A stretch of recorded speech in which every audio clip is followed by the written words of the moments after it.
So after going through 2.1, 2.4, 2.5, we're going to finally go back and go to 2.2. And it's going to be a different kind of variation. Before we talked about direct variation.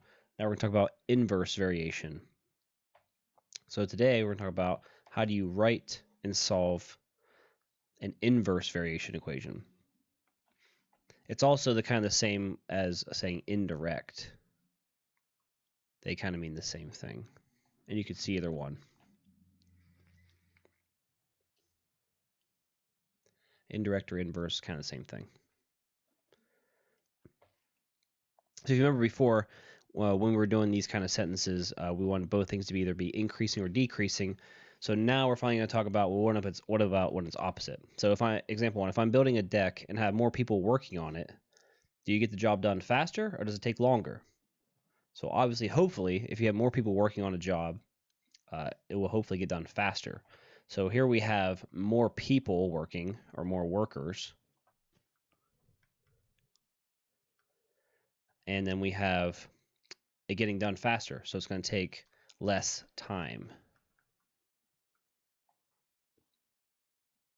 So hopefully that makes sense. More people working, less time that it takes to get it done. Now we're finally going to talk about what this is. That is the inverse variation, or indirect. So you can also come up with your own, but I'm going to kind of skip this part because we're not in school. So here's a generic formula. It's kind of like the other one, just slightly different. It's still y equals k. Here, k. But now instead of being multiplied by x to the n, we're being divided by x to the n. And same kind of stuff applies like before. K cannot be 0. And two more things, actually. We added one more thing here, is x cannot be equal to 0. That would be bad. If 0 is on the bottom, you're not allowed to divide by 0. And then n is greater than 0. So again, we're just talking about numbers that are positive here. So this is the one we see, inverse variation. So we have a lot of the same stuff, though. Constant variation is still k. Still there. And the variables that get changed to numbers in here are going to be k and n, just like before. The setup is just slightly different. That's all.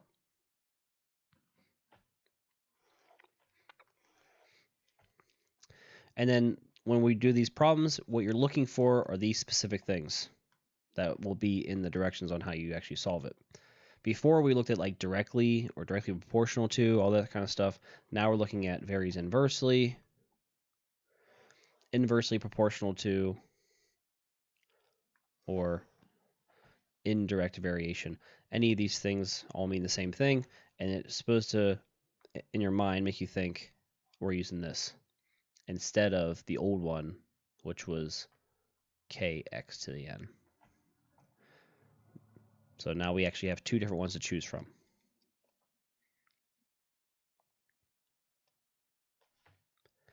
So how do we do these kind of problems? The problems are done almost exactly the same way as direct variation. Pretty much the exact same way, just a little slightly different on how you solve for k.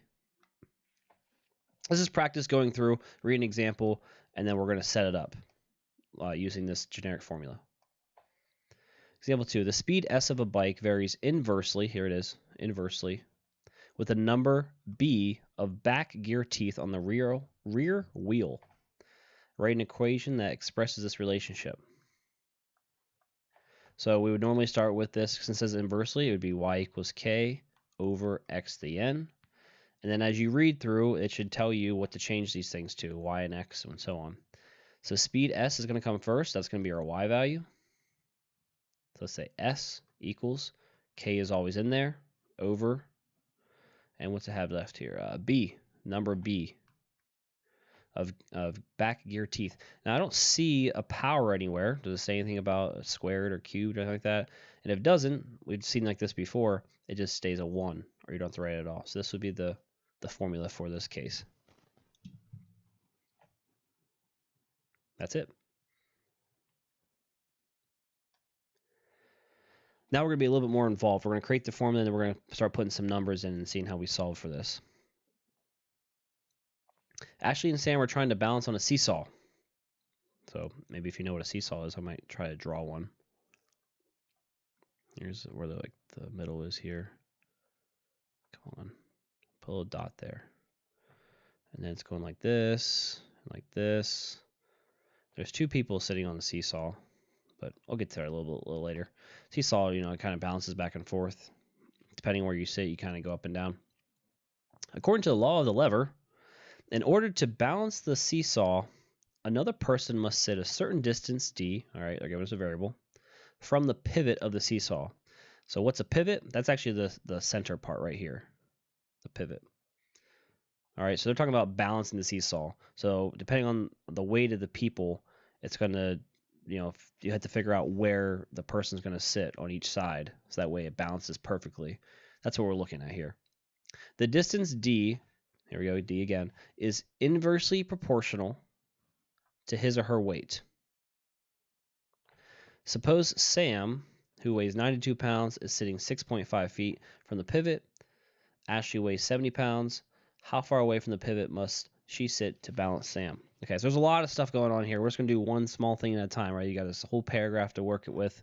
So let's go ahead and go back to where it says inversely proportional. That's going to give us our equation. The distance d, so we can say d equals, or you can start with the original. I'll do that first. The reason I write it this way is because we see inversely proportional. The distance d, so we're going to start with d equals k over his or her weight. There is no variable here, so we're going to create one, w. And again, no power, so we keep it as 1. Or we don't have to write it at all, actually. It doesn't matter. All right, now they're going to give us some information. Suppose Sam, who weighs 92 pounds, its weight, is sitting 6.5 feet from the pivot. All right, so let's plug these numbers in. Sam weighs 92 pounds, so that's the weight, w. Sitting 6.5 feet from the pivot, so that's going to be d for the distance. Maybe I should put down here, d. So we plug the numbers in. So we have 6.5 equals k over d is, or the weight, 92. So how do we solve this? How do we get k by itself? We want to get rid of the fraction. This is division, so we're going to multiply by 92. So do 92 times 6.5, 598. That's our k value for the situation. So this sentence up here, we read, I'm going to kind of cross out. We did this one to get the equation. Then I read a little further, just enough information to get us the k value, the weight and the distance. Now we actually can put these things together. And for this situation, we have d equals 598 all over w. All right. Ashley weighs 70 pounds, so a little less. That's another weight here. How far away from the pivot must she sit to balance Sam? So what are we trying to find? We're going to find the distance. So we're going to find distance. We're going to use this formula down here. We know k. What else do we have to plug in? The weight. So that's going to go down here underneath. So this will be d equals 598 divided by 70. So what do you get when you divide it by 70? And we'll have to round because it's going to be decimal. Looks like it'll be 8.54, and that's in feet. So if I were to try to draw this on here, we see that Sam, who weighs more, he has to actually sit closer, and then Ashley can sit further out. So say he was sitting on this pole somewhere over here. This is Sam. Right? Say his distance is 6.5 feet. She's going to have to sit further out, like maybe even closer to the seat. She's a little slimmer. She would have to sit further away because she weighs less, so she needs to be able to sit further away. Hopefully that makes sense. You have to sit further away because she weighs less in order for it to balance completely. We want it to balance left to right. So the answer would say that Ashley has to sit. Ashley should sit 8.5 feet away from the pivot. Whoops. And we finally answer the question. So with these, it's just like what we did before. Just do one thing at a time. Set up the equation. Go through and find k. You have to read a little bit further to get k. Then we put these two things together. The k value and the original equation. They go together. And then you can finally answer the question. Example 4. Really, I have one more, and then I think I might do a mastery problem as well. The formula for the intensity I of a light is inversely proportional to the square of the distance d from the light source. Write the equation that expresses the relationship. Okay, so we're going to go through. We already know it says inversely proportional. So you don't have to write this out every time. I think if you're good enough to understand its division, you can go straight to the right equation. So it's going to go I equals k divided by square of the distance. So that's going to be d to the second power.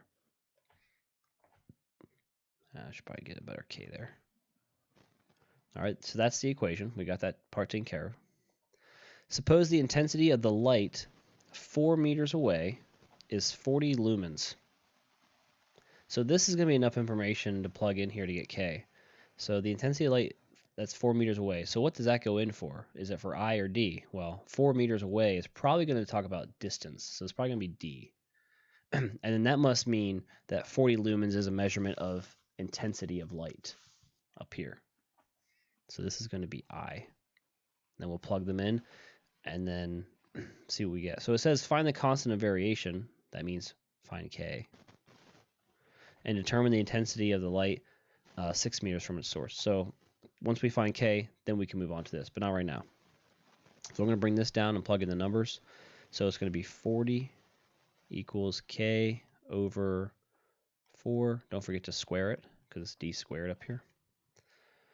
So what do we have? 40 equals k over 16. How do you get k by itself like we've been doing? We're going to multiply now. Before we did division with direct variation. But now we have indirect or inverse. We multiply to get k by itself. This will be 40 times 16. So 640 is k. All right, so let's go ahead and combine our original equation from up here with our k value. Put them together. I equals 640 all over the distance squared. So that was just finding the constant of variation. So we're done with that part. Now we're going to determine the intensity. So find the intensity. We're going to find I of the same light that's 6 meters from its source. So this is your distance, d. So we're going to plug it in here. We don't know I. We know our k value is 640. And then the denominator is going to be 6 squared. So go ahead and square the 6. You should get 36. And then divide.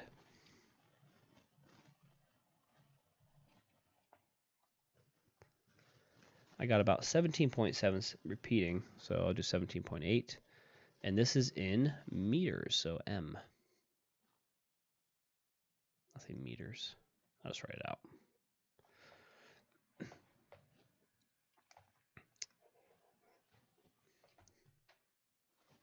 So what it's saying basically is like the further you get away from a light source, so say you're like staring at a light that's right in front of you, the further you get away, as far as your distance is concerned, the less intense it's going to be. So this is saying that at 40 lumens is the intensity, but 4 meters away would be fairly intense. To be 6 meter or to be, oh no, this is intensity. Sorry, it's not meters. To be 6 meters away, the intensity would only be this many lumens. There we go. That makes more sense now. So the intensity is less. At 40 lumens, you would get that at 4 feet away. If you move to 6 feet away, now we're only down to 17 or 18 lumens. So it's not as bright. Okay, so you have Team Huddle, and you're going to do that yourself, but I'm going to go ahead and try it. The mastery is with you as well, because this question in particular is hard. The weight W of a body above the surface of the Earth varies inversely as the square of its distance d from the center of the Earth. All right, there's a lot of stuff in there. And we're going to use 4,000 miles for the radius of the Earth. So it actually has this picture over here. It's 4,000 miles. Okay. We're going to write the inverse variation function to model the situation. So you already know it says inverse right here. So we're going to use k divided by, so k over what? The weight W. So we use W equals k over, keep reading, the square of its distance d. So we're using d squared again.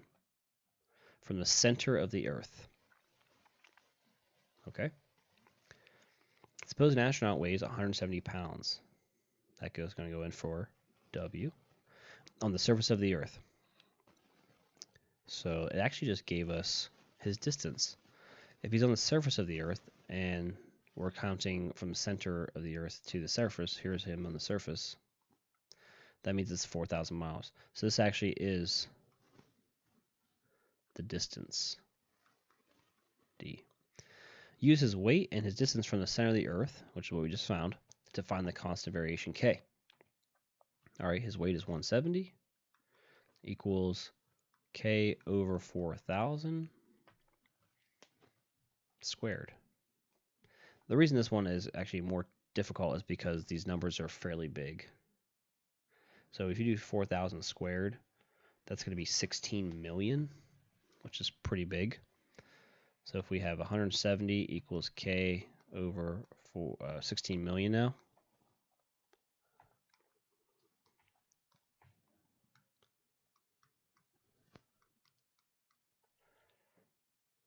And then what do we have to do with that? We multiply it to get K by itself on both sides. I'm not even sure if I can fit it over here. I'll squeeze it up top here. And so that goes away. And then our K value, which is fairly big, and multiply that by 170. Okay, that's pretty big. Looks like we got 2.72 billion. So K is 272011. There's a bunch of zeros. All right. So when an astronaut is 300 miles above the Earth, what is his distance from the center of the Earth? Let's see. Now that we have K, that's going to be our top number. We still have when an astronaut is 300 miles above the Earth. So how far is he from the center? Distance from the center of the Earth. So he's 4,000 miles on the center of the Earth. If he's at 300 extra miles, say he's out here in space. So we're adding on the 300. So the total distance he's going to be is 4,300 miles, right? So it's just, I think it's just getting set up for the last part. What will the astronaut weigh in orbit 300 miles above the Earth? So we're going to use this number because that's how far he is from the center of the Earth. So let's find his weight. We don't know W. Weight is going to be equal to that big number up here, K. So that's 2720, and then a bunch of zeros, 6 of them. And we're going to be dividing that by 4,300 squared. Don't forget to square it. So I'm going to do the whole thing, I think, in there. Well, maybe I won't. Let's do the 4,300 squared first. So that's going to be about 18 million. 490,000. And the top is that 2720. That's kind of why this problem is not that great, and I wanted to go over it. So let's put that in there, 2720. 1, 2, 3, 1, 2, 3.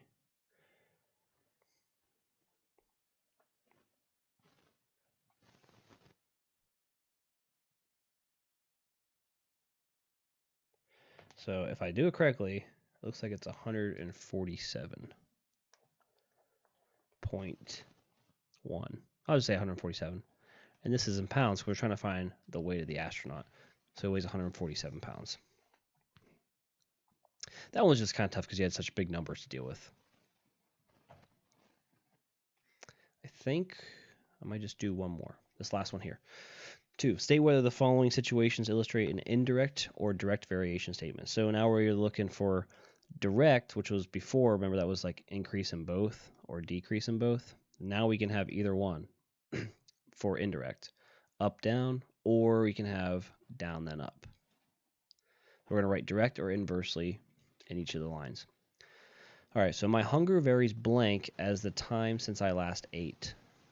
So let's just increase one of these and see what happens to the other. I'm going to start back here at the end here. If I increase the amount of time since I've last ate, so the longer you wait to eat, does your hunger go up or down?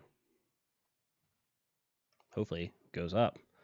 So as we increase how long it's been since I ate, I'm going to be more hungry. So that's actually direct. It varies directly. All right, another hunger thing. B, my hunger roughly varies blank as the amount of food I've eaten. Okay. So what if we eat more food? Do you become more hungry or less hungry? Hopefully less hungry as you eat more food. So that would be one up, one down, inversely.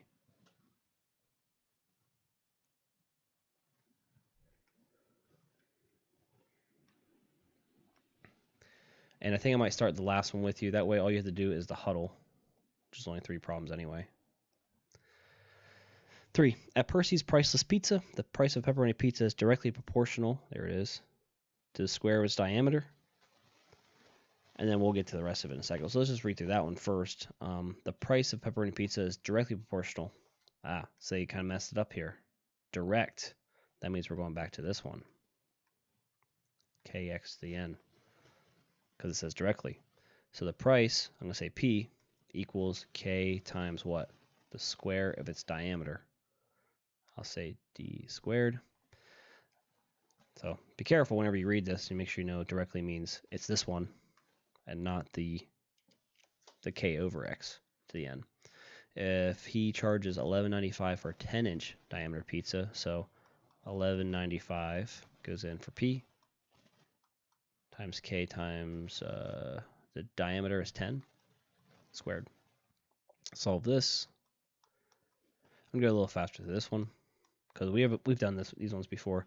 I didn't know if it was gonna be tricky because you saw it directly and maybe have forgotten or just kind of glossed over it anyway and didn't do it. So if you divide by 100 on both sides,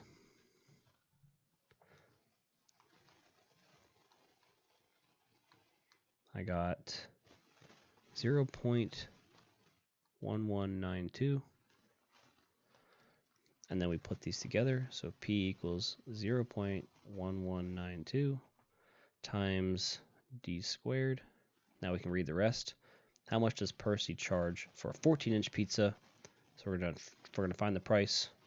14 inches diameter. 0.1192 times 14 squared. So I'll let you guys do that, and you can fill in the answer there. But it should be 20 something. And that will be the end of 2.2. And so what you have left to do is just the team huddle, which is only 3 problems anyway. So try those, and then you can finish the homework.